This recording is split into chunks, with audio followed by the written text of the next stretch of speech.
Police তার মূল কাজ তো জীবন রক্ষা করা, ভাই, জীবন হরণ করা তো না। এই যে পুলিশ সংস্কার কমিশনের ইয়েতেও বিবেচনায় এই জিনিসটা আছে, কারণ এটাও তো সংস্কারের একটা অংশ। এখন আমরা একসময় 303 রাইফেল থাকতাম, আমরা যখন ট্রেনিং করেছি 1986-87-তে আমরা কিন্তু 303 দিয়েই ট্রেনিং করেছি, তখনও চাইনা রাইফেল আসেনি। পরে বোধহয় ডিউরিং দি 80s তখন কী কারণে অস্ত্রনীতিমালা চেঞ্জ হলো এবং আমাদেরকে পুলিশকে চায়না রাইফেল দেওয়া হলো।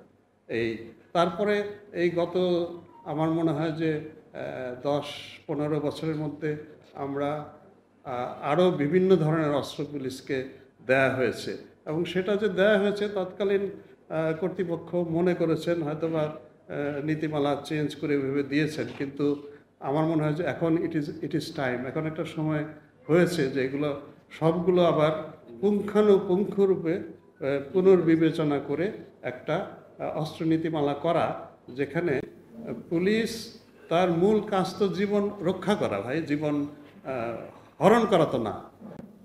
মূল কাজ আমার যেখানে জীবন রক্ষা করা, সেখানে তার আর্মামেন্টোরিয়াম কীরকম হবে আমার মনে হয় যে উই শুড ডিসাইড নাও।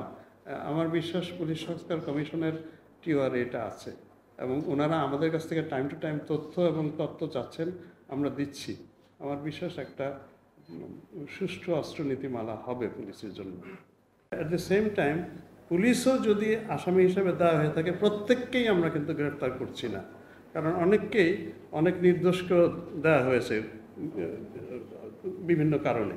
কাজেই এইটা একটা সংখ্যা যে কারা কারা মামলার আসামি হয়েছে সেটা হয়তো আপনি সময় দিলে আমরা বের করে দিতে পারবো, কিন্তু আদারওয়াইজ এমনিতে ওইভাবে আপনাকে উত্তর দেওয়া যে আমাদের 2,13,000 পুলিশের মধ্যে কতজন ছাত্র জনতা আন্দোলনের বিপক্ষে ছিল, এটা আমার জন্য আসলে ডিফিকাল্ট ইয়ে করা আছে।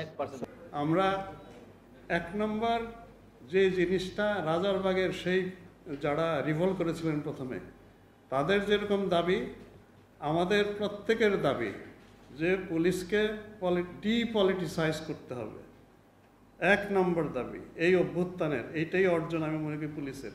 এই উদ্যোগটা পুলিশ সংস্কার কমিশন কিন্তু নিয়েছেন, তারা কিন্তু সুপারিশ পেশের সময় এই বিষয়ের উপরে দীর্ঘ এবং আমি মনে করি যে প্রণিধানযোগ্য ওনারা সুপারিশ দেবেন, যাতে আমরা যেন রাজনৈতিক কর্তৃপক্ষের